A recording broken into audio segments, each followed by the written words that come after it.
modern cellular phone market is vast and complex and changes from year to year. A push for faster processing, longer battery life, and a number of other features drives the cell phone industry to develop ever more intricate and unusual devices.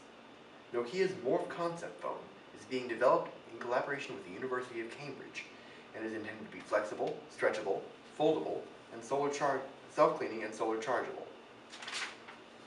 Recent developments in nanotechnology allow for the Morph's inherent flexibility and versatility.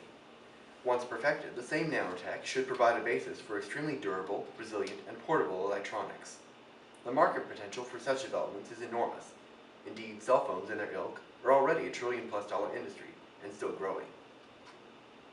According to the International Telecommunication Union, as of 2013, there are an estimated 6,835,000,000 mobile cellular subscriptions worldwide. Of these, approximately 1,600,000,000 are in developed regions such as the Americas and most of Europe. These wealthier, developed nations may provide a disproportionate share of the market for the cutting-edge nanotechnology that the Morph represents, as such devices are likely to be rather expensive upon their first release. Asia and the Pacific make up the largest portion of the remaining market, with 3,547,000,000 subscriptions. This region is developing quickly, and cellular nanotechnology is likely to fare extremely well with their incoming years. In short, the Morph and similar devices have plenty of room to take off. However, the Morph and its nanotech brethren are at present only a concept, and must be fully developed and produced before they can claim their place on the global market. Nanotechnology is the manipulation of matter on a molecular and/or atomic scale, and is the key to the Morph's unusual features.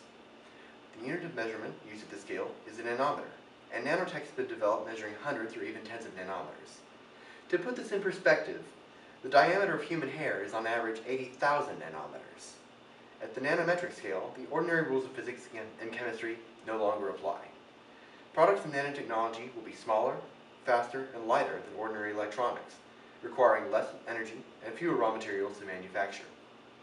Normally, metallic circuits and silicon components are not particularly flexible, presenting a problem for a phone intended to stretch and bend on a regular basis. Nanotechnology is used to lay thinner, more flexible circuits, and nanoscale texturing allows for self-cleaning, self-preserving surfaces. Such devices can literally change shape to adapt to the task at hand. Nanostructured surfaces also repel water and dirt. Nanotechnology has been around for almost 50 years. The idea was first conceived in 1959 by a physicist named Richard Feynman. By 1998, the Finnish corporation Nokia was the world's leader in mobile phones. Even today, Nokia remains dedicated to making its products as environmentally and socially responsible as possible. In 2007, Nokia partnered with the Cambridge Nanoscience Center. At their on-site research facility, they originally had 10 people who were able to work closely with the Nanoscience Center and the electrical division of the engineering department. Together, they came up with the Morph concept phone. The Morph phone has several proposed advantages. First, it will be flexible, stretchable, and foldable. The phone will be able to physically adapt to any task. For example, it can easily be folded to fit in a pocket and then unfolded again to use as a handset. The surfaces of the phone will repel water, dirt, and fingerprints, making it self-cleaning. This will reduce the natural wear and tear and increase the life of the phone. The phone will also be solar chargeable. High energy density storage will allow for smaller batteries that will be able to recharge more quickly than the average battery. Lastly, using biodegradable materials will make production and recycling a more environmentally friendly process. There are also several concerns surrounding the Morph concept phone. First, it's a concern that this bendable glass will not be unbreakable. Willow glass was originally developed to be used inside of a phone. There are concerns that it's not strong enough to serve as the outside barrier and protect the sensitive electronics within. Also, even supposing that the outer components are able to bend, the inner components are still a concern. Current phone batteries are rigid and inflexible, and using smaller, thinner batteries might not provide enough energy to run a phone for very long. The last concern is price. Once the novelty wears off, will people really be willing to pay much more for a flexible phone compared to a cheaper, more traditional one? Let's talk about competitors that Nokia Morph concept have to face. In the race to develop the most modern and efficient technology in mobile devices, many manufacturers have been competing to produce the highest, biggest resolution touchscreen. As we can see here, with Nokia and Samsung, they all compete to produce a higher and bigger resolution screen. Within a few years after the open source penetrated the smartphone market, manufacturers were attempting to create open source hardware and software for smartphones, as well as a larger and higher resolution screen compared to the others. Samsung is intending to implement the flexible display in future smartphone tablets next year, while Nokia intriguing technology appeared to be more of a concept. As we can see on the chart right here, this is the display resolution, and we can see for smartphone, the display resolution is competing from 150 pixels per inch to up to 350 pixels per inches, which is pretty high. Apple, Samsung, and Sony are three of the biggest manufacturing in mobile devices technology, and they all compete to produce the higher and bigger resolution screens. But one of the biggest concerns that most manufacturing have to face is the batteries. How long can the batteries can last? And with the Morph concept, it's a great resolution to this issue. Stephen Bell said that the concept of flexible screens has been around for some time, but Samsung, it looks like they're finally going to deliver on that technology. So one of the biggest competitors that the Nokia Morph concept have to face is Samsung.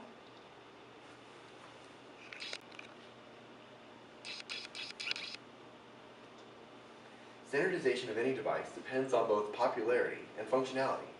A device is more likely to be standardized if it works well, is easy to use, and has a pleasing appearance. A flexible, futuristic-looking phone/tablet might very well be the next big thing. If so, Nokia will certainly not be the only company to develop something like the Morph. In this scenario, flexible nanotech-based phones would likely take a larger share of the market, much as smartphones, such as the iPhone, dominate today. One possible effect of standardization is the marginalization of tablets and e-readers. As both software and hardware become more advanced and compact, it may become redundant to own both an expandable phone/tablet and the traditional tablets and e-readers currently available.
presentation and the video.